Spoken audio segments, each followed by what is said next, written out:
Hi, everyone. Thank you for joining us for today's webinar, From Black Lives Matter to Palestine and Syria, the Politics of Revolutionary Solidarity. My name is Shireen, and I'll be moderating today's webinar. This webinar is co-hosted by the Global Campaign for Solidarity with the Syrian Revolution, and also Ideological Justice Project, Eyewitness Palestine, SJP Solidarity Network, the US Campaign for Palestinian Rights, War Resisters League, Eyewitness Palestine, and Solidarity, a socialist, feminist, anti-racist organization. It is part of a webinar series focused on the history and politics of the Syrian Revolution. You can find the details of the series on the Facebook page, The Syrian Revolution, A History from Below. For today's webinar, we were inspired by the ongoing rebellion against racist police violence and wanted to connect the larger Black liberation struggle, which is a transnational struggle that has been ongoing for generations, the liberation struggles of Palestine and Syria. These has entailed a fight for dignity against oppression, as well as a struggle for global recognition in the face of racist attempts to smear them as unworthy of support. They've each confronted capitalism and militarism and the violence of imperialist powers, while also forging bonds of solidarity across each other's movements in the past few years, as well as even more so over the past few years. Many of you have probably seen the images of George Floyd on the apartheid wall in Palestine and graffitied in Idlib, Syria, and heard about Palestinians protesting under Black Lives Matter and Palestinian Lives Matter slogans. So we wanted to explore those linkages across these struggles more deeply. So we have four speakers today who have a great deal of experience in each of these struggles and in cross-movement solidarity efforts. So it's my pleasure to introduce Bana Radban, Peterson Smith, Mariam Barghouti, and Robert Cuffey. Bana is a Syrian poet and activist who received her bachelor's from Spelman College and is now a PhD candidate in ethnic studies at the University of California, San Diego. Her research focuses on Syrian women's creative resistance in the face of violence. Her work is published in the Feminist Wire, Sukun, the Journal of Middle Eastern Women's Studies, and more. Currie Peterson Smith is a co-founder of Black for Palestine, which authored a 2015 Black Solidarity Statement with Palestine and continues to work to connect the two struggles. He researches US empire, borders, and migration, and received his PhD in geography from Clark University. Mariam Barghouti is a Palestinian American journalist and translator hailing from the West Bank. Her writing has been featured in the New York Times, Al Jazeera, and Middle East Monitor. Robert Cuffey is a member of the organizing committee in the Democratic Socialists of America's New York City Afro-Socialist Caucus and a member of the New York City Labor Branch. He's also a rank and file member of the Social Services Employees Union Local 371. So thank you all for being here. I wanted to open up the conversation by getting you all to talk about some of the basics. So if we could start by talking about what are the essential things you'd want other activists to know about your struggles. So if each of you encountered someone from one of the other movements who knew little to nothing about your struggle, what would you tell them to get them to understand its importance and why they should be in solidarity? If we could start with maybe Black Lives Matter and the Black liberation struggle first, and then go to Palestine and Syria, maybe? Would that work? Sure. Yeah, I can start us off. Thank you. I'm really, really grateful to be here and grateful to everybody watching. And I am, as Shireen mentioned, the Black freedom struggle is a transnational struggle as the Black population is transnational. I'll be speaking primarily today, I think, from the perspective of my location here in this place called the United States and the Black freedom struggle here, but recognizing that it is part of something that extends beyond these borders. And I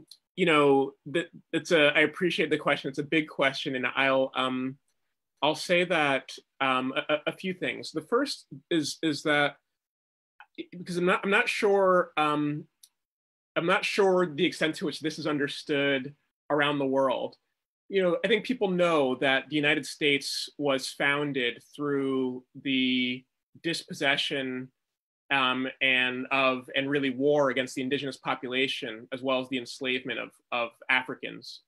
That slavery is at the foundation of this country, this project called the U.S. What people may not know is that even though slavery ended in 1865, it shaped every aspect of US political, economic, and social life in a way that is enduring. And slavery ended, but anti-Black racism remains at the center of how US society runs. So that's one thing that I think is really important to know. It's kind of a basic thing, but it's really essential. Related to that, I would argue that, again, though Black Americans, Black people here got our citizenship, or enfranchised with US citizenship at the close of the US Civil War in 1865, we have never actually achieved, we have never been fully incorporated into the kind of civil reality of this country. In many ways, Black freedom struggles have been fighting for, what is the civil rights struggle? If not a demand that while we have the formal rights of citizenship, in actuality, we don't have any kind of equality. That remains to this day. Even though Black Americans are US citizens, we have yet to actually enjoy the full breadth of the rights of US citizenship. And I would argue actually that the crafting of a form of citizenship that excludes Black people, or rather that includes Black people in a way that is unequal, that is exploitative, that is oppressive, has also been essential to the whole US project. And so in many ways, I think that the Black freedom struggle kind of boils down to, there are a couple of paths. It is, can we actually achieve equality in this system, in this country, or do we actually need a revolutionary struggle to transform this, that we cannot achieve equality here, and therefore we need something entirely different. I think for me, that kind of frame is helpful for understanding the whole of Black history in this place, and the Black history. And then just the last thing I'll say, because I believe those things to be true, because anti-Black racism is so central to US society, there has been and there remains this incredibly rich, centuries-long freedom struggle that has produced so much knowledge, that has produced so much, and that has learned so much. And it tends to have this tectonic impact in the United States because of the centrality of anti-Black racism. When Black people move en masse, it tends to shake the whole society. And I think that we're seeing that today. There was a very different political discussion in the US 6 weeks ago versus since the Black uprisings and Black-led uprisings. And now it's of course it is about George Floyd. Of course it is about Breonna Taylor. But what's been raised are deep questions about the whole nature of US society. And that is what happens when Black people fight en masse. So those are some of the things I would say.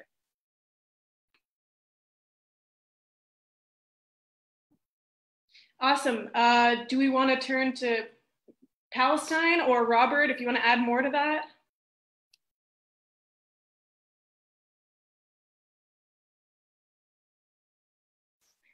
The question was, if you encountered someone from one of the other movements, what would you tell them? What would the basics that you would tell them as to why it's important and why they should be in solidarity? If you're speaking, Robert. I think. Oh, there you go.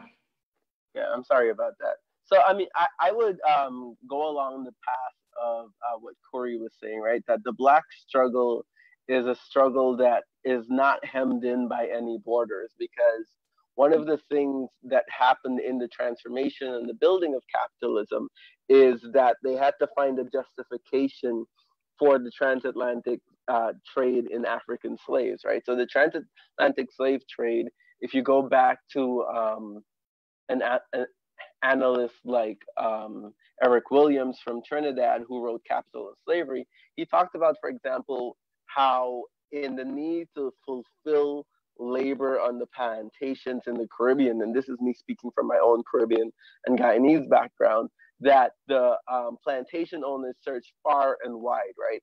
And that they even, in addition to trying to enslave the native population, which did not work out, trying to enslave indigenous people there, they would go as far as to kidnap people on the streets of the United Kingdom and ship them to the UK to work on the plantations. And that it became such a notorious thing that the popular term for it on the streets of England became to be Barbados. If one night you were walking, you were hit over the head, and the next day you woke up in the West Indies, you've been Barbados. So obviously these things did not work out in filling these requirements on the plantation. And as Eric Williams said, the plantation owners really would have gone to the moon to find a suitable labor source, but Africa was closer.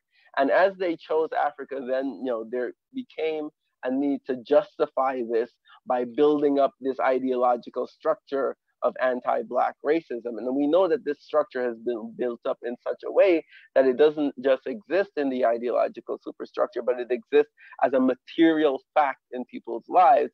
But I think we have to go even further to say that Black identity is crafted not just through the need to justify anti-Black racism, justify slavery and the new forms in which it takes, Jim Crow and mass incarceration and others. But Black identity is crafted through the exclusion of Black people from other aspects of the society, through the exclusion of Black people even from the cultural affairs of other parts of the working class, which is why we have such a distinctly Black culture, not just in the United States, but throughout the African diaspora, where we all have touchstones with each other, right? So I think about, for example, the ways in which African culture has been preserved in places like Jamaica's maroon communities, where African slaves ran away from the plantation and formed their own communities. In places like in Suriname, where the maroons ran away into the interior of the jungle beyond the reach of the slave catchers. And in both those places, for example, in the Jamaican maroon communities and in Suriname's maroon communities, people still speak an African language called Cromanti, right? And there's this YouTube video you can see of this Ghanaian man who speaks Cromanti traveling to Suriname and finding people there who speak Cromanti as well. And there's this just huge emotional breakdown on all sides. So it's there's a certain internationalism to not just anti-Blackness, but to Blackness itself.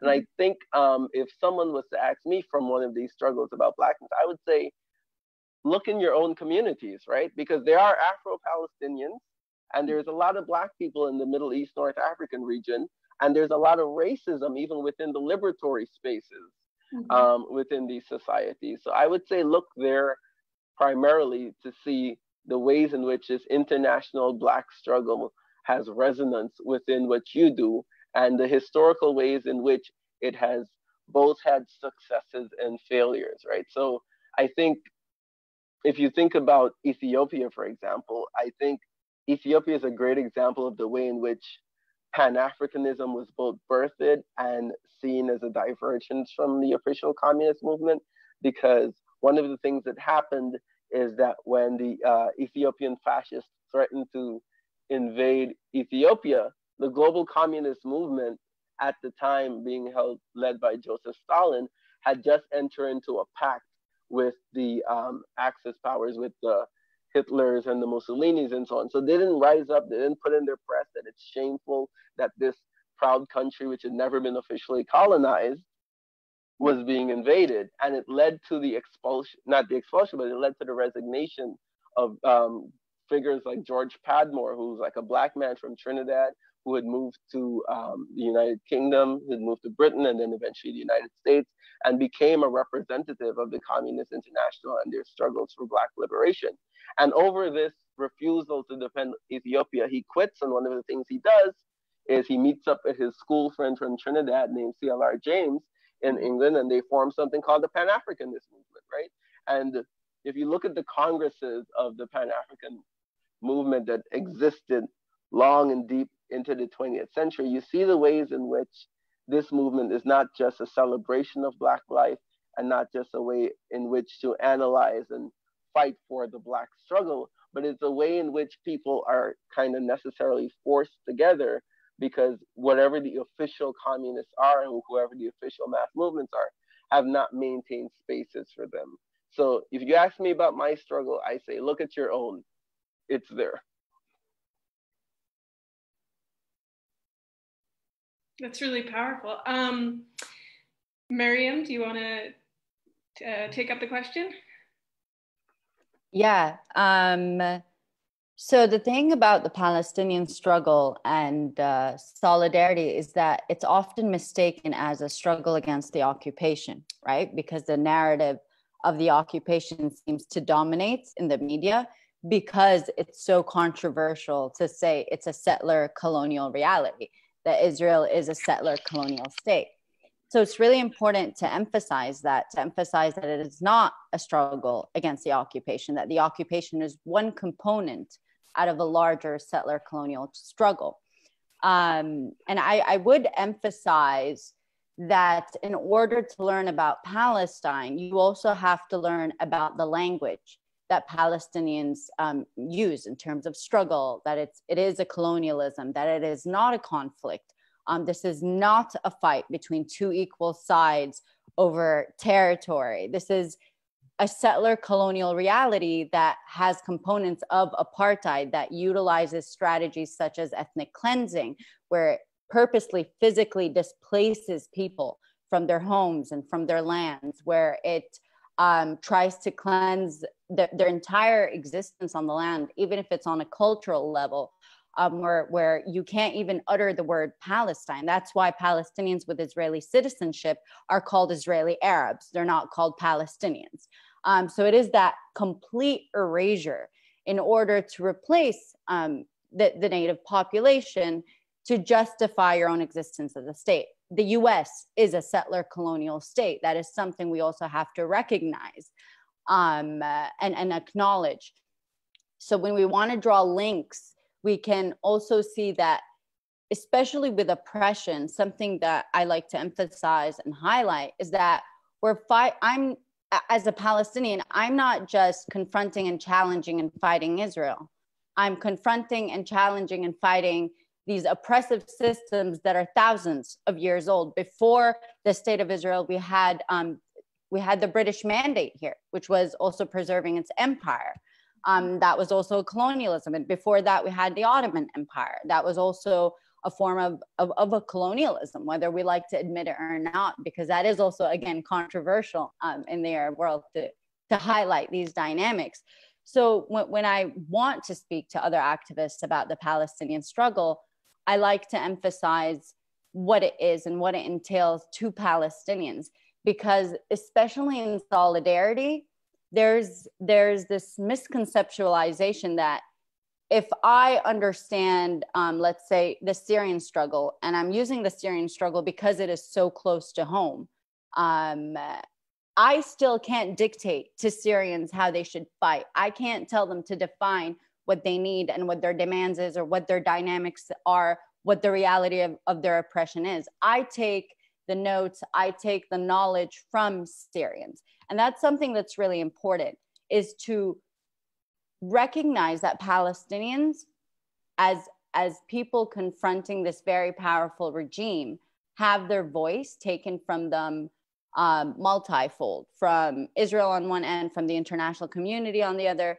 So if anyone does want to be in solidarity with Palestine, and I think with any struggle, really, you have to look at the community itself. So here it's this emphasis on moving beyond the reduction of the Palestinian struggle to one for rights, basic rights, or one that is against the occupation, or when we're demanding the end of a 13, almost 14-year-long siege on Gaza, that these aren't our only demands, that these are the main components in order to reach our pursuit for liberation and self-determination. And these are the characteristics of our cause that are often missed, especially in circles of solidarity. And it's destructive. It's very destructive for Palestinians, because even if you want to help push a struggle forward, you end up taking it back. Mm-hmm.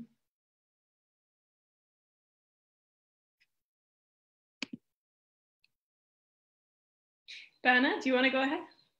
Yeah, thank you all so much. This is so rich and important. And the Syrian struggle, what I would want people to know about our struggle is that it is about the creativity and resilience of youth and women. And that those are the people who have been the most misrepresented and the most neglected when it comes to talking about what actually has happened in Syria. I would tell you the story of how our revolution began, which started when these young people, these children who were ages 9 to 14 in a rural area in Daraa, graffitied the walls of their elementary school calling for freedom. And they wrote "Time's Up, Doctor," referring to our president whose family has been in power since 1963. I would tell you about how the emergency martial law, which banned freedom of speech and made it legal to abduct and kidnap and imprison people if they disagreed with the authoritarian regime, how that was in place from 1963 to 2012. I wouldn't just tell you about the children of Daraa, but I would also tell you about the women who were their parents, the mothers who relayed the news that they were in prison being tortured by the state, and how those women were coordinating the original committees, the local committees. I would tell you about the women who stood in front of the Libyan embassy and the Tunisian embassy when the Arab Spring started, and how they were beaten in the streets. I would tell you about the people of Banyas who held roses and water bottles chanting "Silmiye, Silmiye," how people were coordinating on March 18th, a march that people held signs representing the symbols of each ethnic minority group. In these conversations every Friday that were coordinated with revolutionary activities like the Friday of Revolutionary Women, Friday We Were Born to Live, the Friday of the prisoners whose names we do not know. I would tell you that a key thing to understanding the Syrian struggle is the prisons.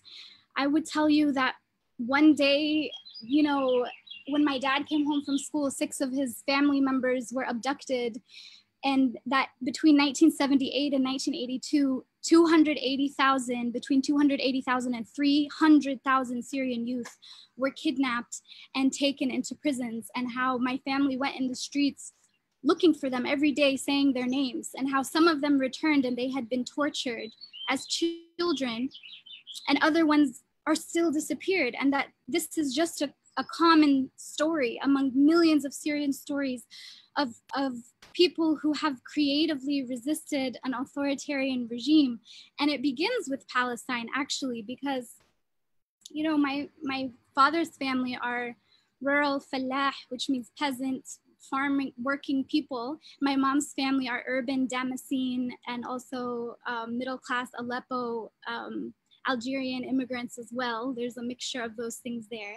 And so I've seen a mixture of these Syrian experiences in a really interesting way. And it's always the rural, fallah, working class people who the Ba'athist regime purported to defend and created all these land reforms and modernization programs to help. They were the ones who were terrorized the most.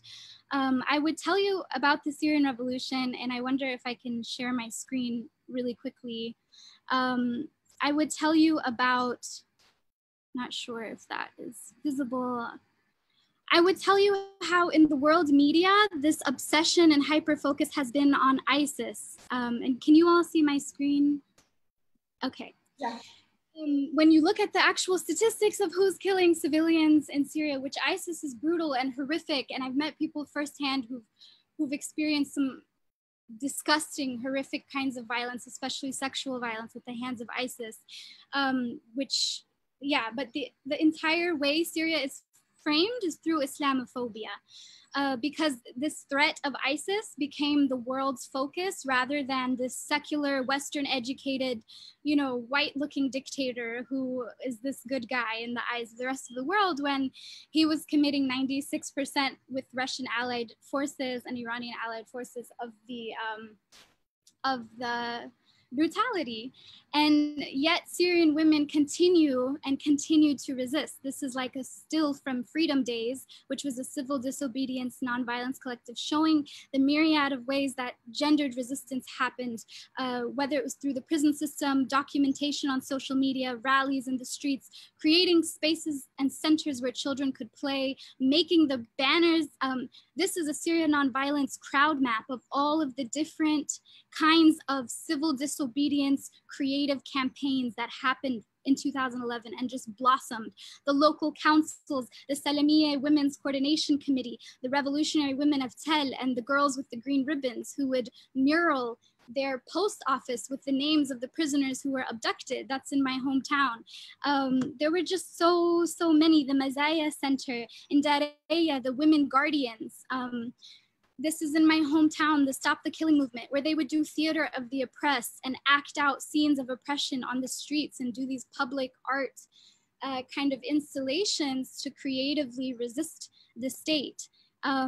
These are the girls with the green ribbons, the freedom money campaigns, women I know who made paper cranes and wrote banned slogans inside of the paper cranes and threw them from the buildings of Damascus University and were tortured for 26 days straight consecutively for doing that kind of student movement work. These are the women at the Libyan embassy, and how in Sweda and in Idlib today, those continue. And yet the entire world instead, Edward Said wrote in the question of Palestine, he wrote, one of the most significant achievements and worst consequences of Zionism was that it turned the Arab and the Palestinian into a problem that needed to be managed in the realm of psychology and sociology and mental health. And it created a whole infrastructure around, you know, solving Palestinian mental health without looking at, you know, Zionism itself.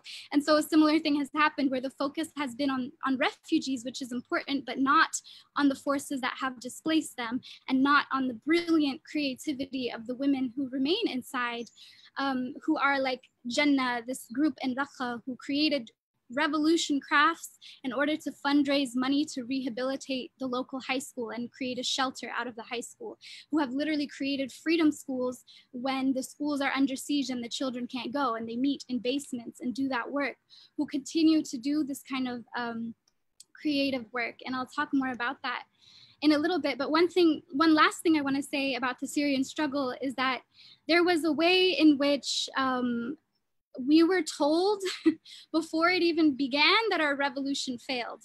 There were all of these political scientists and political pundits who were like, let's examine why the Syrian, you know, why they failed. And it was because the level of repression escalated from live ammunition, shooting down protesters, to then barrel bombing their neighborhoods, to then using chemical weapons like sarin, chlorine, and napalm and phosphorus. And so it felt like it's this huge thing. How are we ever gonna win? And I think that with us, it's like, actually the revolution has only just begun. We have 13.7 million refugees, and those are just the documented refugees. There are like 1.5 million undocumented also. And half of the refugee population now who have been displaced from Syria are children. And those 7 million children, I guarantee you, are going to be obsessed with freedom and obsessed with finding a world a future that exists without displacement and without violence. And they, like me, they're not like me in that they've experienced some of the worst things that can happen to humanity on this earth, but like me, their parents left everything behind so that they may make it to another side. and they will begin to be racialized and find other contexts that they will become a part of, and that will further politicize them. And they will, I guarantee you, be working toward creating a revolution that we don't even know the impact of yet, in terms of the scale of the diaspora and how it's going to engage in other freedom struggles. So yeah, our revolution continues. It has not failed, and it is about the resilience and the creativity of the youth and women who are at its heart. That was really powerful and moving, Bana, and everybody. I guess if we can dive into what do you all think activists should learn from each of your struggles? So if we could start with the Black liberation struggle again and the current Black Lives Matter rebellion in the US, what do you think activists globally or in the MENA region should learn from this struggle?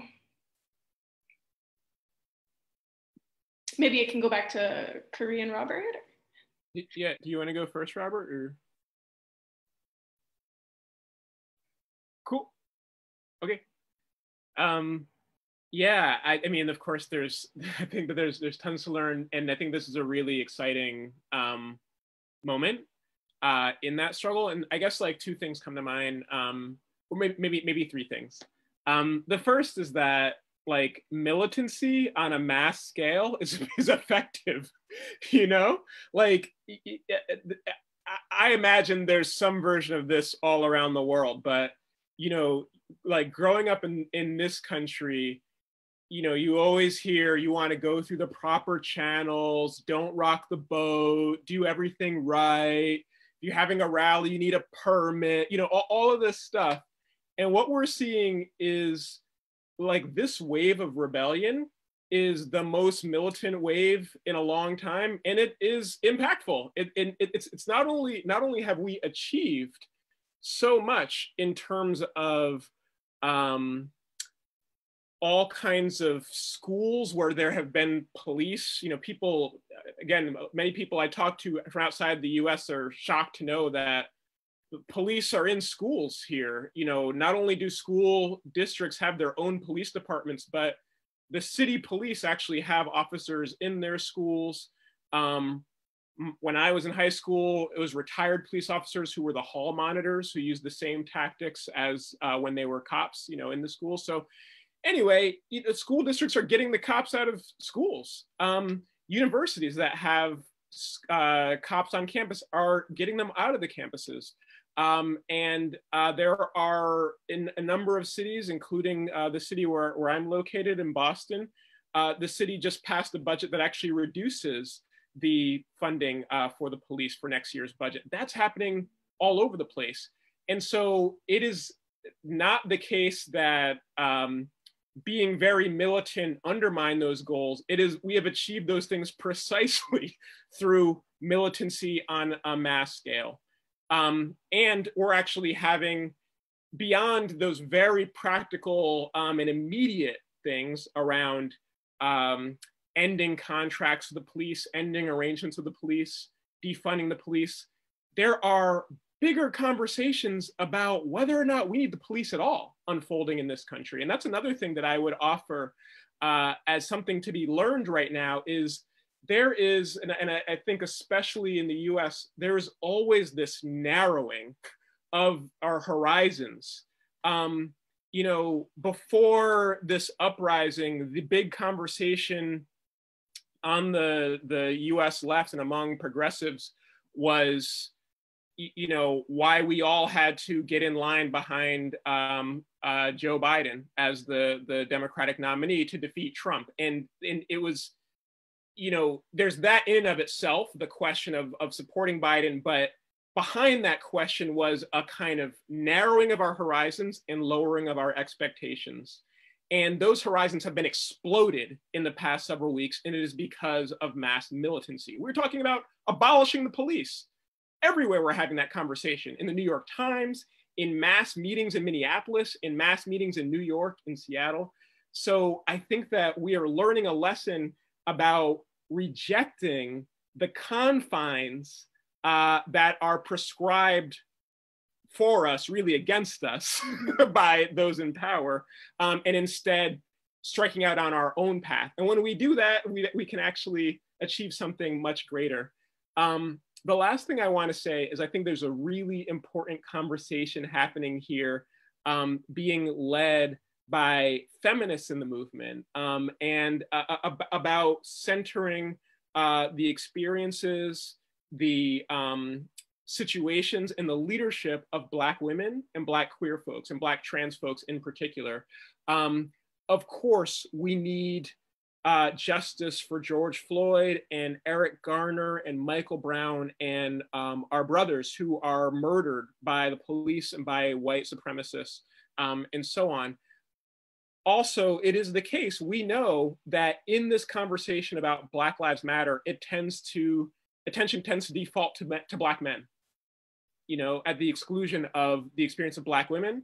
And there is a crisis of violence against Black trans folks in this country right now, a severe crisis. And so in the movement, there is a big effort to call attention to those things. And I think it's being very effective. I think that this might be a chapter in the Black freedom struggle where we can establish that when we say Black Lives Matter, we mean all Black lives matter. We mean Black women's lives matter. We mean Black trans lives matter, and so on. So those are some things that I think are being generated right now that I'm excited about, and I hope that other folks can learn from as well.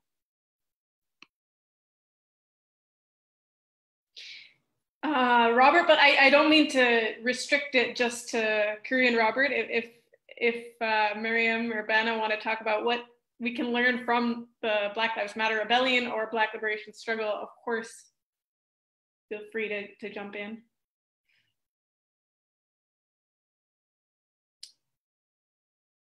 Or we can move to Palestine and Syria again. Oh, go ahead. Yeah, I would mention also just how much we're learning. Palestinian links with the Black struggle in the US especially goes decades behind. The Black Panther movement linked up with Palestinian factions. They mobilized, they strategized, they shared lessons from one another. So it's also not something that's very recent, which has been mistakenly illustrated in the media or amongst activist circles as well. This is something that's very old.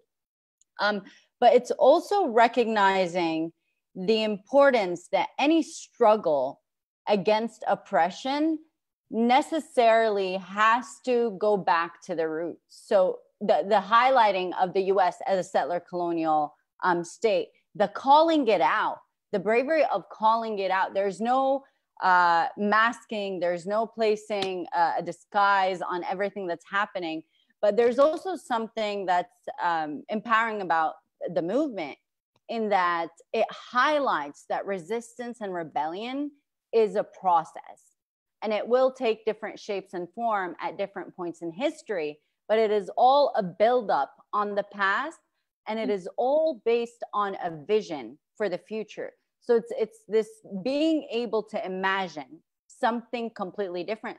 Like as Guru, you were saying, the fact that we're speaking about, or in the US at least, there's a conversation about just abolishing the police as a whole. It's this reimagining and going beyond, because for us also as Palestinians, our experience has always been people imagining what freedom should look like for us, from the treaties of 1993 to Trump's peace to prosperity plan.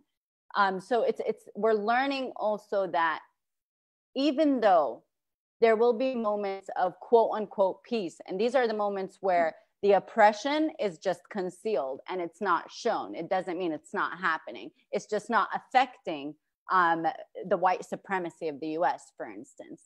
And so we're learning that even in the moments of stagnation, there will, as long as the oppression persists, that rebellion will necessarily persist in different forms and in different manifestation, of course, that is relevant and appropriate to the time period that it's happening. But the fact that we can't forget this process, and it is a process. that's a buildup. So these are things we're also learning and recognizing in Palestine, because we don't speak about race.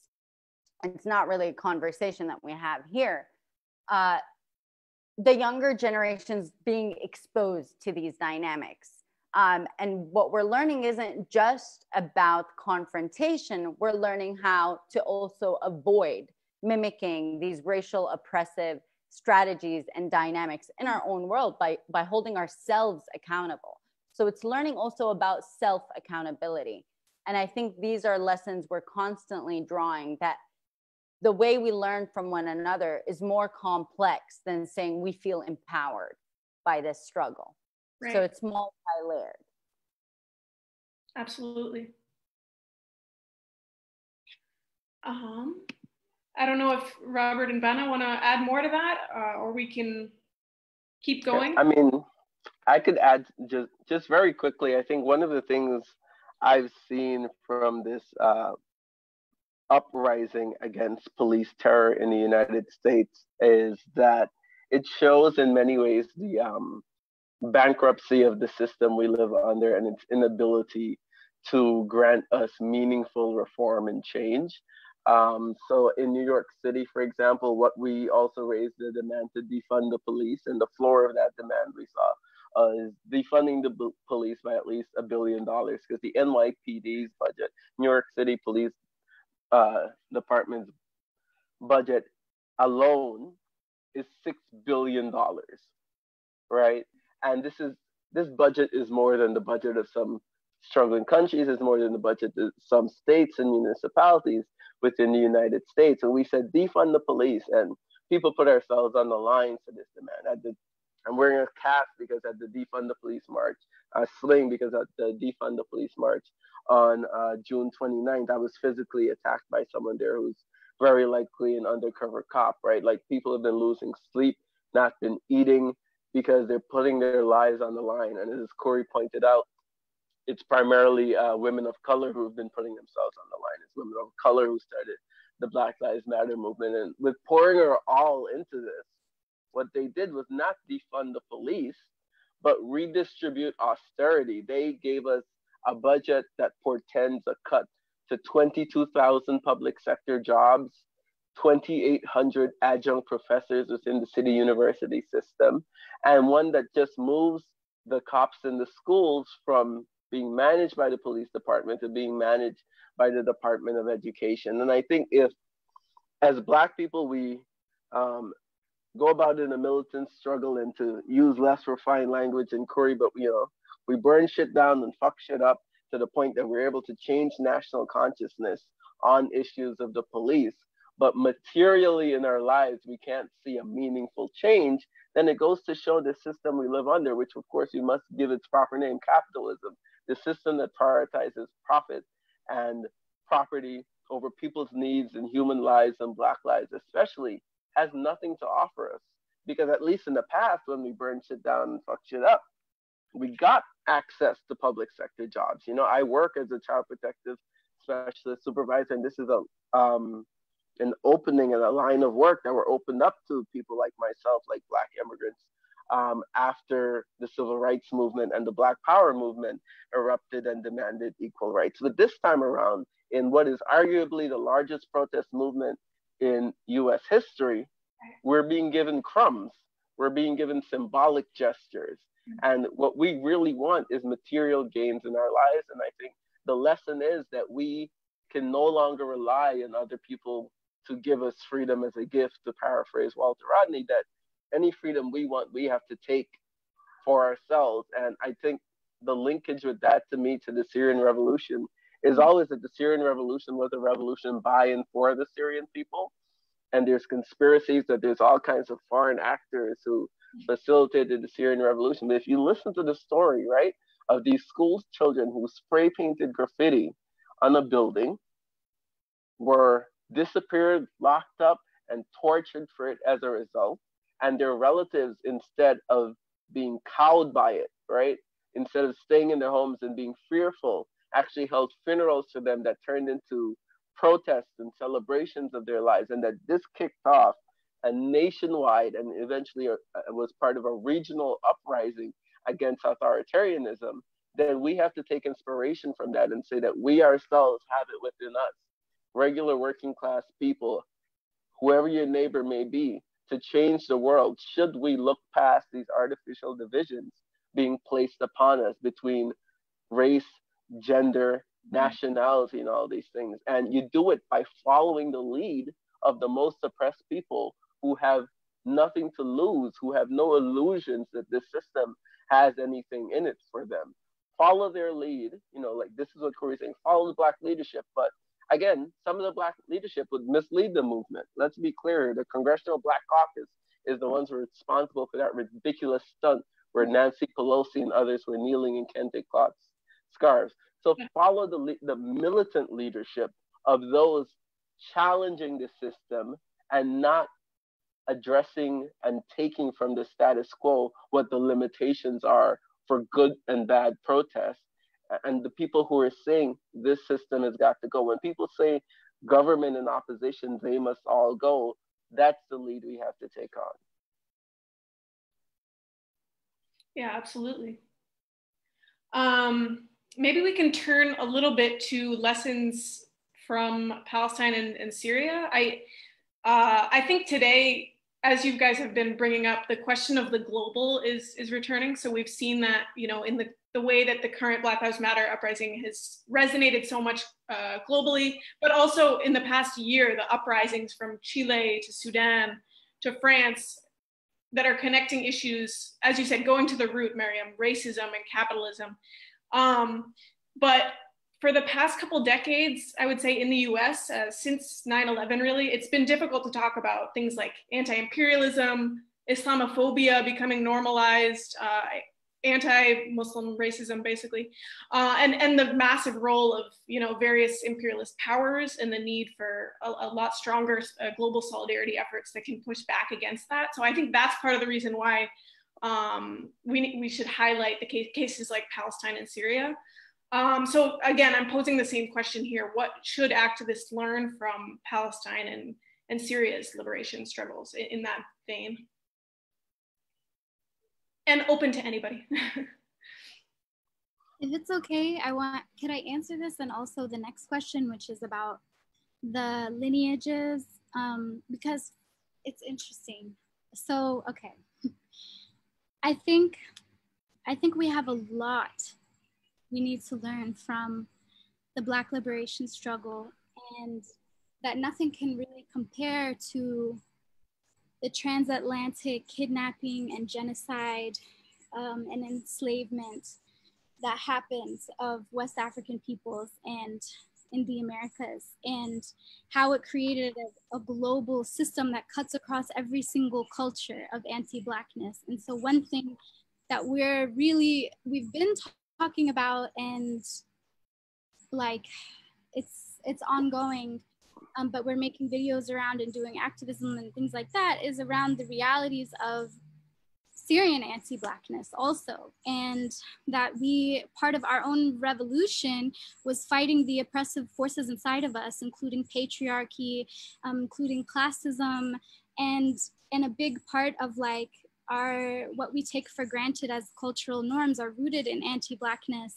and rooted in this fear of the other, who is always dark, who is always feminine. And one of the most significant contributions and foundational contributions of Black feminist thinkers, all the way from Sojourner Truth to Frances Beale to Claudia Jones to Patricia Hill Collins to Kimberly Crenshaw, is the ability to look at multiple axes of oppression simultaneously.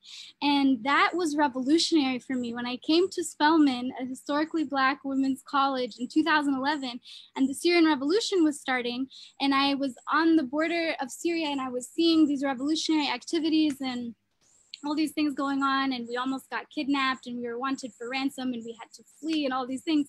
I came to Spelman without even sharing that story. There were Black feminist transnational activists like Bahati Koumba and Beverly Guy Sheftal, who handed me the anthology The Black Woman by Toni Cade Bombera from 1970. And in it, she talks about and I was watching how women were getting silenced in our own revolution, how they were planning things and, you know, like the backbone, and then not being given space to speak unless it was for like a token or a photo op. And I was reading on the issue of roles by Toni Cade Bombera, where she said, you can't hold a sign in the street that says fuck whitey, and then you go back to your home and you treat your wife like shit and you treat your kids like shit. You can't call yourself a revolutionary if you're not revolutionary in your own home. The revolution starts in the self, with the self. And that is so true for talking about anti-blackness too, as well as patriarchy, because like I'll share, like, so I had this dream a couple nights ago about one of my friends who hopefully I can show some pictures and share some of the work we did in Spelman, and then later on in displaced Syrian communities and Black, Latinx, and Palestinian and Syrian communities in San Diego, the solidarity work we were doing there for several years and is ongoing. But one of my friends who he's always like the first one there for Syria and Palestine stuff, always participating. I had a dream where I asked him like, oh, so how's the work going now? How has it been? It's been a couple of years. And he was like, honestly, I don't really want to talk. It was sometime in the future. And he was like, I don't really want to talk about Syria anymore because I went to Syria. And he's a dark-skinned Black man with locks, with dreadlocks. And he was like, in the dream, he was telling me like, I didn't have a good experience. And in the dream, I sort of tried to explain it away. And I was like, oh, it's probably because you were in the cities and people are like lighter skin, like roughly in the cities. And if you just came out to the country, like where I'm from, you know, it would be better because we're darker and people are going to do. And then in the dream, I was like, you know what? Me trying to sit here and rationalize it in these ways just shows you my own denial about the reality of it. And it is a reality and we have to talk about it. We have like things ingrained in our culture from children's rhymes, like I want a bride who's shaqra وبيضة ومن طرطوس وما بتاكل إلا مكدوس. She's white and light and she's from Tartus, this coastal city with pickled eggplants. Like we have so many, and that also there are Black people or people who would be racialized as Black in our families and communities who we're in denial about and wouldn't say that they have Black African lineage DNA. I've seen that too. And I've seen, like, for example, when I went with Palestinian youth movement to the refugee camps in Greece, I met a Palestinian Syrian man whose grandparents are from Gaza, who were displaced to Yarmouk city camp, refugee camp in Syria. And then his parents grew up in Yarmouk. He grew up in Daraa, where as a youth, as a 15-year-old, he participated in the Syrian Revolution. And he witnessed family members of his be crushed under rubble and die from bombing. And he was politicized and began protesting. And then he was taken into prison, a special Syrian regime prison for the torture of Palestinian Syrians called Farah Palestine, that's in Damascus. He was sent there. And then branch. Yeah. He was tortured in that branch, and then he makes his way to Jordan and then to Greece, and he's disabled, and he's sharing the story with me, and I'm looking at this man, and in any country in Europe or in the US, he would be racialized as Black. And based on his skin tone and his hair and all these phenotypical things that like are kind of unspoken about in some ways, because they operate a little differently, but also the same, but he wouldn't identify himself as Afro-Palestinian, and yet in other contexts, he would be racialized as Black.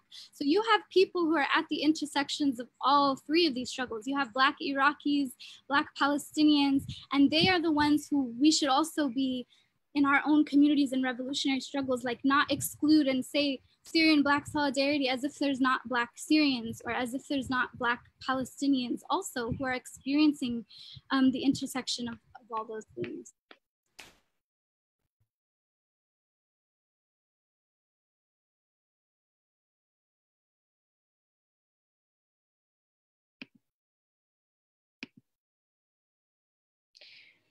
Do people want to talk more about what can be learned from Palestinian and Syrian struggles for liberation?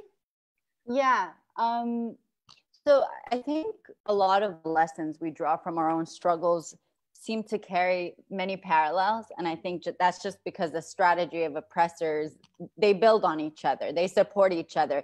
Israel fires tear gas here that's made in the US, that's, you know. So a lot of the lessons we can draw are very similar. I think from the Palestinian case, there are many lessons we can draw if we sit and unpack, but one of the most important things that I think people should take from Palestine is the importance of solidarity, but genuine solidarity, one that takes action, one that is not rooted in pity or sorrow or feeling bad for us, to kind of alleviate your own role from your complicity, to learn the power of accountability, in that we've been struggling, we've been fighting the Zionist regime here before the creation of State of Israel, before 1948. It was starting from the British Mandate in Palestine. So the fact that we still haven't been able to make progress is also because there is no accountability being placed on Israel, saying we won't tolerate it. They're criminalizing the boycott, divestment, and sanctions movement on a global scale, using the legal system. And this is a nonviolent movement. And at the same time, Palestinians are being told, well, you shouldn't be doing armed resistance. You shouldn't be demanding so much out of the settler colonial state. So the power of solidarity and accountability in tandem is really important for any struggle. And this is an emphasis on the role of others with struggles. Another thing that we should learn also from the Palestinian case is never compromise, to never under any circumstance convince yourself or others that an oppressive power can be rationally convinced that it is an oppressor. That just doesn't happen. So for instance, the Palestinian Authority, the formation of the Palestinian Authority as a ruling government during the 1993 Oslo Accords in Palestine serves as a case in point that this Palestinian administration was created. It was supposed to be a civil administrative role, but in the end it became a governing authority. And what it did was collaborate with the Israeli regime, security coordination that only recently has supposedly ended. But basically the Palestinian Authority was handing over Palestinian activists to Israel. They were gathering information on us. They were surveilling us. We were getting beaten in the street by Palestinian Authority forces when we were protesting their complicity on the siege in Gaza. So this idea of compromising your demands, it just doesn't work. And it also makes you recognize that even though these were Palestinian veterans from the PLO, these were leaders that were involved in armed resistance, that were able to return to Palestine from exile because of their resistance, and in the end ended up betraying the Palestinian cause and the Palestinian struggle. So it's also learning to never assume that everyone in the struggle will serve it. That there are those that will falter and fail and ultimately also betray the actual cause. The final lesson that I want to share is the importance of community building on a grassroots level. That part of the success of the first Intifada in the 1980s, before the Oslo Accords came in 1993 and ruined it, but part of the success was this very grassroots community organizing, the creation of schools and houses, the emphasis on Palestinian culture and music, the checking in with your neighbor under curfew, the sharing information and knowledge on a community level without relying on this institutional framework to empower one another or to provide services, public services to one another, is very important, especially in struggle. And then it also reminds that in the end, those who are participating in struggle, and I think also with speaking about links with anti-imperialism and the role of imperialist powers, is especially with Syria, is there was this emphasis on the need to be anti-imperialist as a Syrian activist in order to have the solidarity and the support of the left in the US, for instance. Mm-hmm. So it's important to also recognize to not project certain prerequisites on a struggling population in order to deserve solidarity. That in the end, we are also gonna be flawed, that everyone in Palestine isn't excellent, isn't great, isn't just, isn't anti-homophobia, isn't anti-racism, isn't anti-capitalism. And they're just very flawed individuals as well. So it's to recognize the importance to not project prerequisites on any struggling population as though that will make it deserving of your solidarity. You're either against injustice and oppression, period, or you're not. So it's also the importance of returning to the basics. It's what made Palestinians lose in regards to emphasizing on the occupation, emphasizing on a two-state solution, emphasizing that our demand is to end the siege and have equal rights. No, the basics is we want to end settler colonialism. So it's also returning to that and not muddling everything under these assumptions, or are also utopic ideals and romanticism of struggles and freedom fighters and all of that. In the end, we're also human. We're going to get exhausted, and we are necessarily going to mess up every once in a while. So to recall that whenever we're extending solidarity with Palestine or elsewhere. Yeah, if I could say something briefly about that, just in terms of, I mean, I guess I could say what I've learned from the Palestinian struggle, and there's many things, but really, just what Mariam was saying really resonates, because I feel like actually I came into a politics of self-determination through solidarity with Palestinian liberation. It was me learning about Palestine and the Palestinian struggle when I was in high school, not knowing any Palestinian. It would be years later before I would actually meet Palestinians. And so it was like me in my hometown with people saying, how can you support those people? Those people are terrorists. And me having to have an answer, you know what I mean? And it was the fact that I came into an understanding of Palestinians and came into solidarity with the Palestinians, not just as an oppressed people, but as a resistant people, mm-hmm. as a rebelling people, that taught me a lot about self-determination, because then it's like, my solidarity with your freedom struggle isn't conditional on the extent to which every single Palestinian agrees with me, or the extent to which I agree with every single act that's ever been done in the name of Palestinian liberation. It's Palestinians deserve to be free.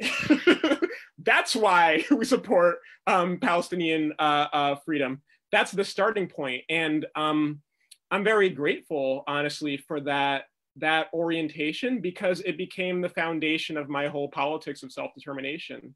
And once you start on that basis of oppressed people fighting for their liberation,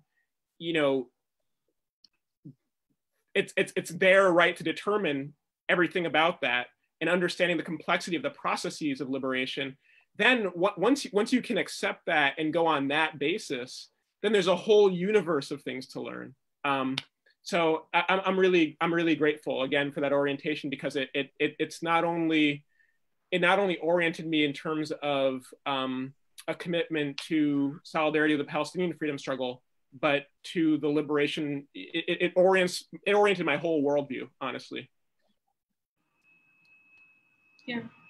I want to go back to a couple threads that we've been talking about. If we can talk about, I want to hear from you the lineages you all draw on for the cross-movement solidarity work that you do. So what has meaningful and rich cross-struggle solidarity looked like to you, either in your own experiences or from history? I think, as Miriam mentioned, one era that's helpful to return to is like the 1960s, where anti-colonial revolts were happening worldwide, and comparisons being made by, you know, the Black Panther Party that said, that made ties between colonization and occupation in the global South and police violence and segregation in the US. And since it looks like we're at the start of another period of like long-term global revolt, how can we draw on those those lineages from the past to make them stronger now?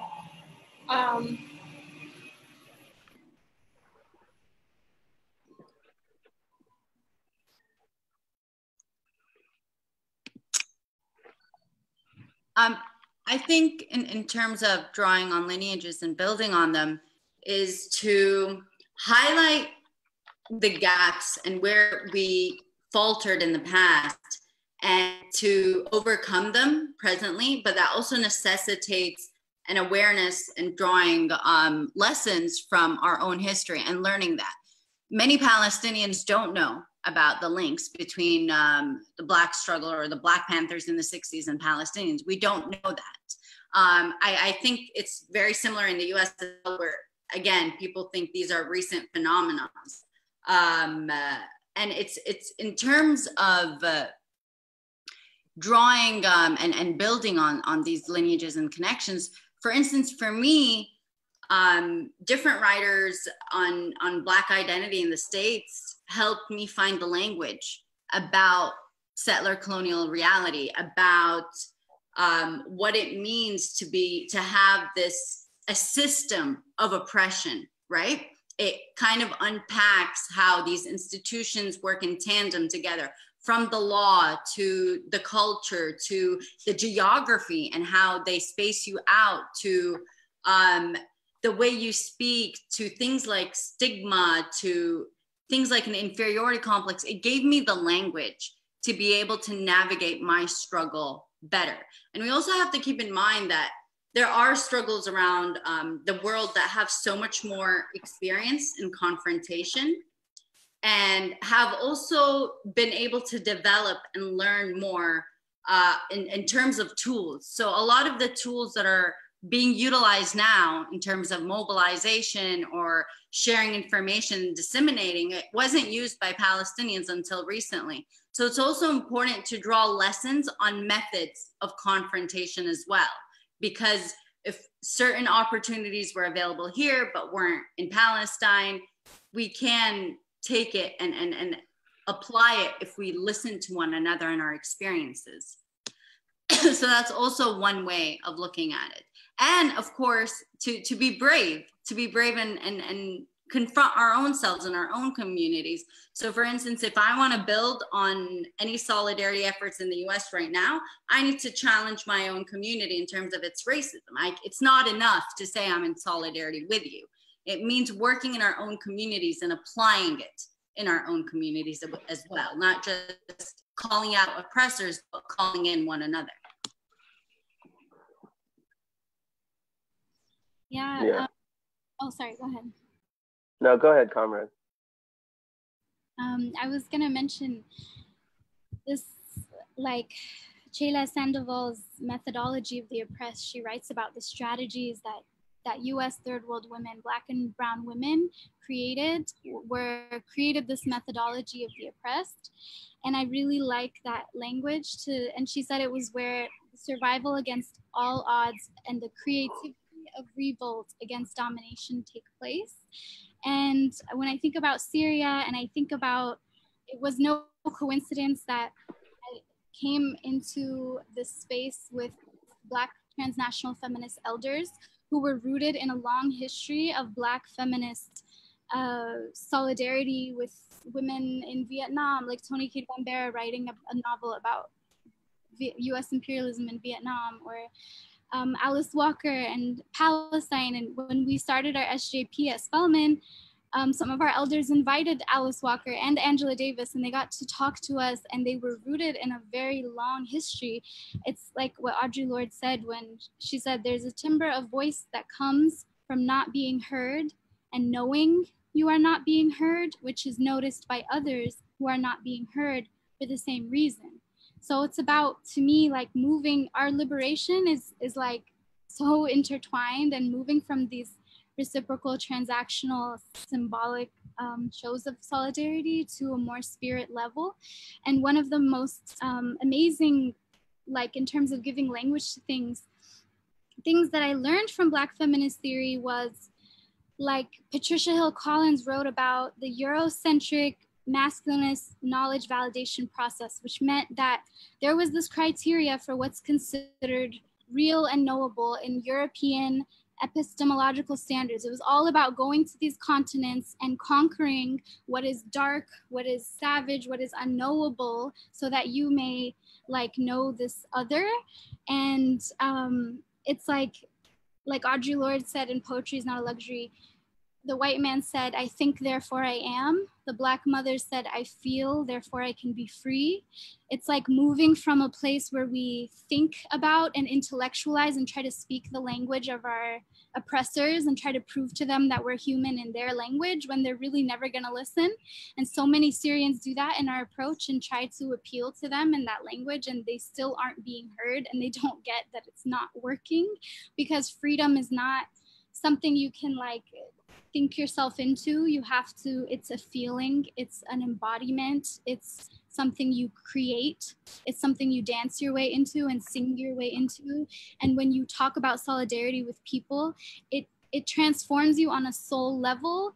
It's really ancient work, and it's work that we were sent to do here with each other, because it's also ancestral work, and it's the work that our children, so I don't know if I can share my screen really quick again. I'd want to share the things that we did at Spelman, because us being able to look in the archives, and can you see the screen again? And we could see like the 1970s advertisement of Black Americans Against Zionism, and then have our own SJP and like see that existing already and draw on that long lineage. Like the idea that I was thinking about, and these are like some of our Syria campaigns that we did on campus, and we fundraised and wrote letters, and then I would go back to the Syrian Women's Association in Jordan, and we would have classes and talks on anti-blackness, and literally the letters from Spelman are still hanging at the door of the center, like when you come in, and to like see that and to have that material connection for refugees who are just like coming out of a situation of bombardment and displacement, and they see that Black people in America have made these like moves of solidarity, and then wanting to then like, how do we begin to do that? And people with very little resource will say too, like some of my students in some of those classes had very little access to internet and to, you know, places of quote unquote like higher learning or whatever, and yet had analyses of white supremacy and could say, we were talking about Mike Brown and the Charleston shootings, and they could say, oh, this is white supremacy, and the police there are massacring Black people. And oftentimes people use this excuse of like, oh, well, I don't know enough. And it's like, well, people who are in those contexts know, because they are in a situation of oppressor and oppressed, what that looks like, and can instantly like recognize it. And we did a lot of work with Soul Hot, Speaking Our Lives, Hearing Our Truth, Ruthie Nicole Brown's collectives for Black girl, celebrating Black girls around Syria and Palestine. And then we would also have those talks in our communities, in refugees communities, around like, how do we dismantle anti-Blackness? And one thing that's really amazing is that Angela Davis in Freedom is a Constant Struggle, she wrote about us, and she wrote about the activism that we did at Spelman. And I think a lot of times activists can be super like humble, and that's important too. But if me or one of my friends wants to show our children in like 40 years, the legacy that was happening, that continued of Black Syrian, Black Palestinian solidarity, we need to also keep track of it and have books and share and take videos and do that archival work too, so that it may enrich people in the future.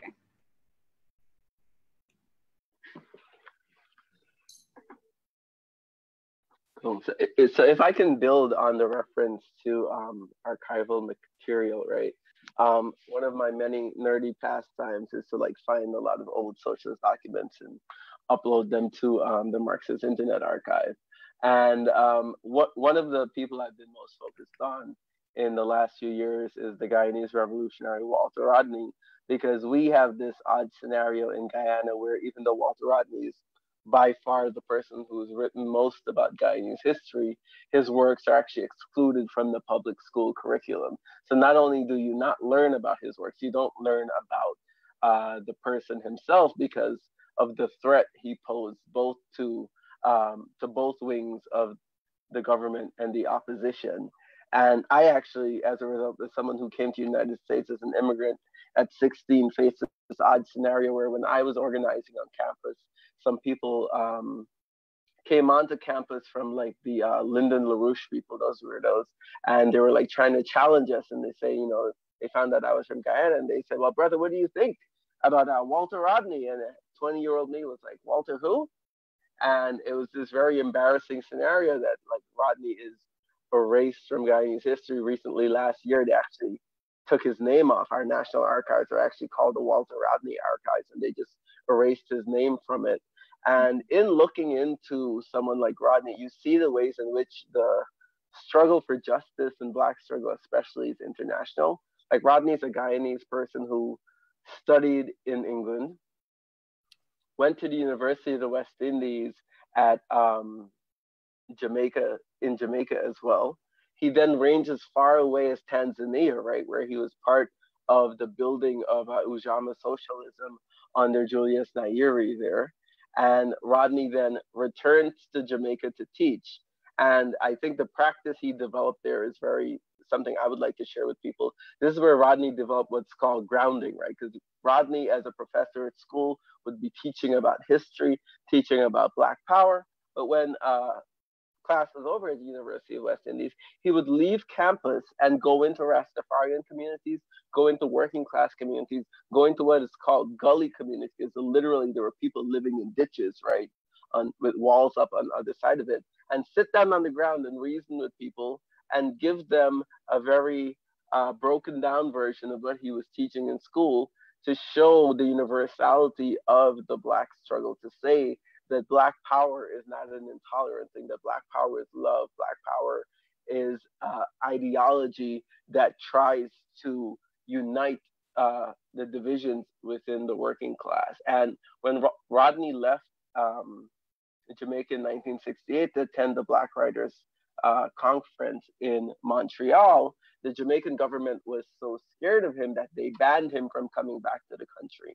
And the students on campus were so outraged that they used the occasion of their graduation to form a protest, right?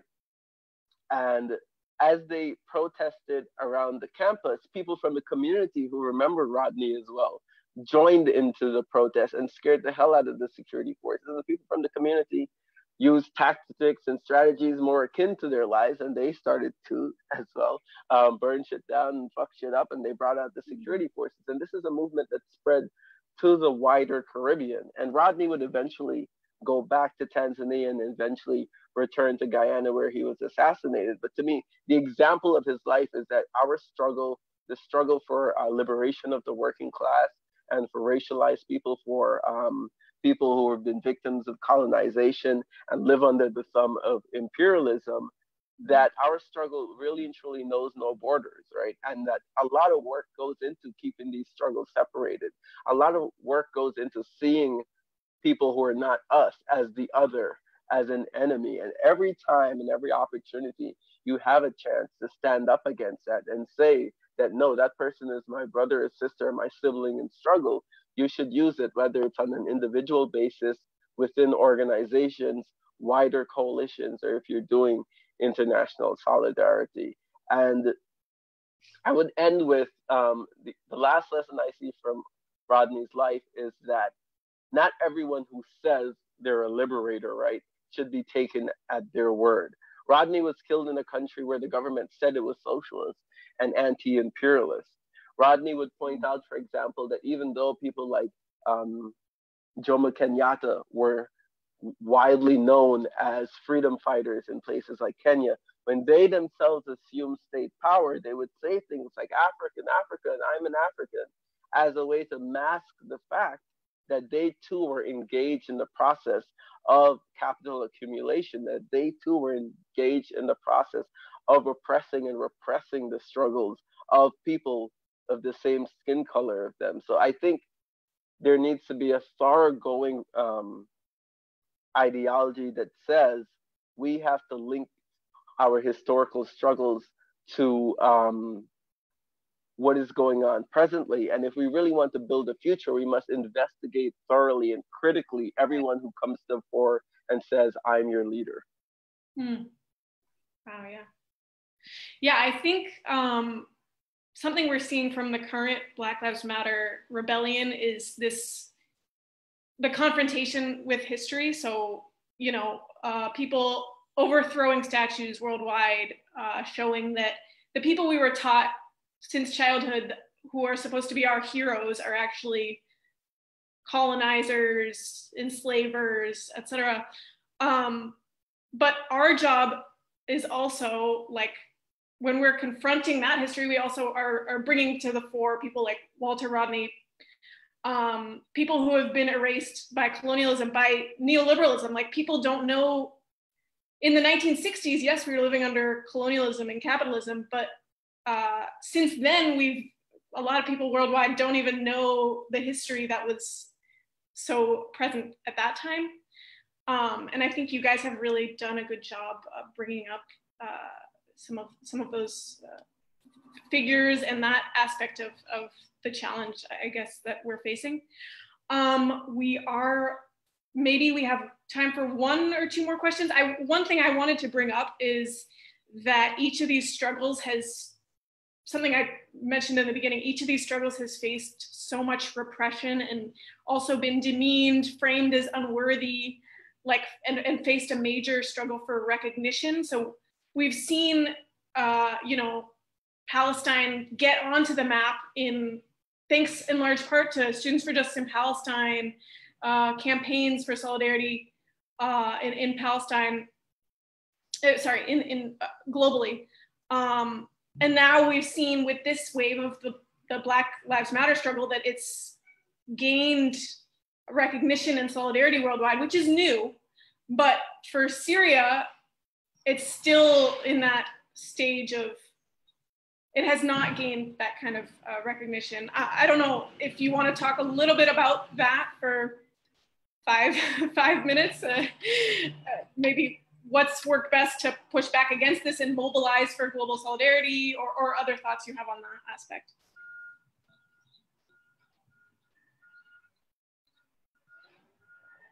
Anybody? I mean, for Palestine at least, so half of 50%, a little bit more of the Palestinian population is in exile, okay? The rest are here, but they're divided between Gaza, the West Bank, and then Palestinians with Israeli citizenship. So there is a large portion of Palestinians abroad. And although most are actually concentrated within the Arab world and, you know, receive lots of hostility from host countries, but our kind of refugee status, it's been almost 70 years, which allowed us a little more time to engage more in these host countries and develop and understand these dynamics and know what's happening. We learned about everything that is from diplomacy to international humanitarian rights. A 5-year-old in Palestine can explain to you the UN resolutions without looking at it. But these are tools that we kind of learn to navigate in pertinence to the different places we are in the world. And I think that helped us emphasize our struggle and highlight it. But there is also something about, you know, the Palestinians. Mahmoud Darwish once said, Mahmoud Darwish is a Palestinian poet who's very notable in Palestine.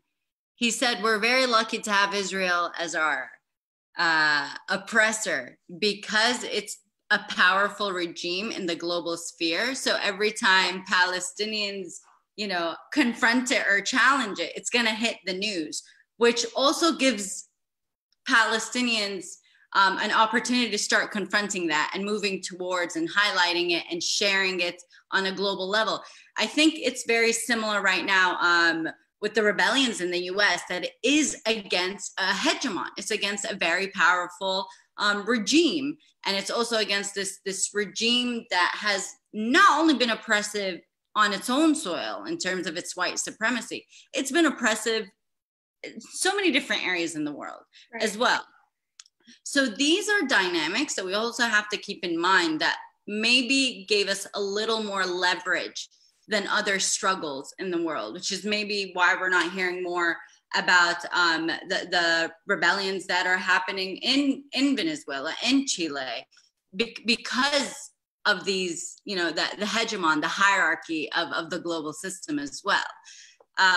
So I think in terms of garnering international solidarity, it goes hand in hand with amplifying the voices of those that are struggling. So for me, I should use also my voice to amplify the rebellions in the US in my community, and likewise in other areas. It's a ripple effect.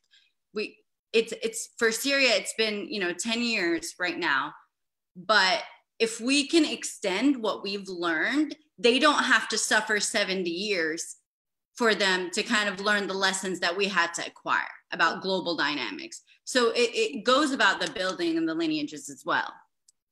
Yeah. There's so much more to talk about. I feel like we should do a part 2, but I know that Bana actually wanted to read a poem to close us out. Before she does that, I'm just gonna say, if folks are interested in learning more about Syria's revolution, this is part of an ongoing webinar series on the topic, and the next webinar will be Saturday at 2 p.m. on healthcare and state violence in Syria, but also the Middle East region as a whole. I think it includes Palestine and Iraq, and perhaps other places. Again, you can find information for that on the Global Campaign for Solidarity with the Syrian Revolution, as well as on the Facebook event page under the title of The Syrian Revolution, A History from Below. Oh, this is the information for the next one. I will leave it to Bana to close us out. Thank you. Yes. So I love what everyone said. And I really think this theme of like allowing ourselves to think outside of the logics of capitalism and colonialism and patriarchy when it comes to our movements is really important. Allowing ourselves space to envision and to play and be creative and do all these things that are not considered linear and rational and whatever, and don't play by their language. That's the work that ultimately terrifies the system the most. And I remember when we were doing Syrian youth activities with the Syrian Youth Activist Network, and it was happening inside Syria. It was different mobilizations around the world, but the one I participated in was in Turkey. There was a friend of mine who at the convention, it was a mess. The Sunni older men were dominating everything. The Kurdish people did a walkout, rightfully so. Young people felt like our voices were not being heard. Women didn't speak at all. and my friend gathered together the most marginalized group of the entire conference, which was all the children. And she brought all the children together and she made a video where she asked them to write a line of poetry saying their hopes for a future Syria. And you know, it was like ages 5 to 17. And some of these teenage boys were like, this is dumb, I don't want to do this, what's the point, whatever. And so we each wrote our line for our hopes for a future Syria. And one of the issues with Syria is that these men who I have seen firsthand literally mocking the activities of what women were doing, silencing them, being physically violent toward them, are the same men narrating the history of our revolution. And I always wondered why Bouazizi setting himself on fire could spark such an amazing mobilization and around the world and an instant understanding of like that indignity, whereas the torture of Syrian children didn't like spark the same kind of unified outrage. And I think it's because abuse of children is normalized across all cultures that we don't even really think twice about it. And in fact, we kind of just shut down and are like, well, I don't really know. Like, So it's important that we tell the story from the children's perspective, because they are the ones who started our revolution. And so I look back at that film, and my friend who gathered us together, there's also this theme of the kinship and the sisterhood and the beauty that comes out of organizing together. She became really close to me, and she was murdered brutally a few years later because of her activism. So now when I go back and I look at that video, I am so thankful that she knew to record that moment in the archive of history, and that we have these webinars with us right now that are speaking across space and time and recording and affirming our existence in a space where we could join together across borders and speak across different axes of struggle. And those are the things, again, that terrify the system. So, so I just want to finish with this poem. So 1, in the revolution, we will need every single poet, rapper, music maker, lover to get together and teach us how to harmonize. In the revolution, we cannot leave rhythm and sweetness behind. In the revolution, we will need magicians to help us convince the world our lives are worthy enough to not be forgotten. We will need librarians and forklift operators. We will need resters, dreamers, carpenters, painters, basket weavers, and little cousins. We will need a lot of worms, enough fire to begin again, love from the plants. The revolution will respect mothers. The revolution will center our loved ones with disabilities. The revolution is like an ancient olive tree, and we humans are small saplings shaded underneath her branches. The revolution will be soft and unafraid. The revolution will be one that honors Earth. And Audre Lorde said, where our language does not yet exist, it is our poetry which helps fashion it. Poetry is the skeleton architecture of our lives. It gives us the awareness, the revolutionary awareness to demand the implementation of our freedom. So 2, in a future Syria, my voice will not be a whisper. في سوريا المستقبل لن يكون رأي همسا. You wrote this line for me, sister. Then they came for you and slit your throat on a Friday afternoon when the sun was out. You kept speaking. You grabbed my hand and said, listen. I felt your voice vibrating from my tongue. I felt your soft whisper in the morning light, and you told me, speak up. What was that movement in the night? Where did we leave off? I heard a chorus of yellow birds singing, one day, one day, one day we'll return. To Syria, ya Sirena, one day we will come. In a future Syria, we will be sister dancing, brown-eyed, brown-skinned, full of heaven on our tongues. In a future Syria, Hamza wa Hajar's dreams will burst forth from the sun. In a future Syria, we will greet each other with ouds and ancient lutes. In a future Syria, we will begin the day from the soil of our grandmother's roots. We will remember what we wrote on the fig leaves, the secrets we kept until we'd return. We will remember what we wrote on the leaflets our sisters threw from the university buildings and were tortured for.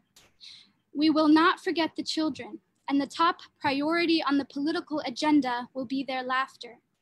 We will burn down the NGOs and make freedom schools out of paper plates, plant damask rose on the path, fill the streets with jacaranda trees, and throw lavender tissue paper out the windows in the breeze. And who could forget the jasmines? Our constitution will be written from jasmines and coffee grinds, hung on every rooftop clothesline, imprinted in our mirrors in music and calligraphy letters. Our right to return and reconciliation process will be implemented through 12-point drum circle plans and secured by Arabic chewing gum. Each person will be guaranteed silt of the Euphrates, pebbles from the Bereda, and an all-access path to the cemeteries to see our loved ones. The temple of Jupiter will be re-sanctified and every explosion reversed. Every dead person will rise up from the soil once we water it a little bit. They will dance with us, making olive trees our only shelters from the storm. Shukran. Thank you so much. Thank you so much. Thank you. Thank you.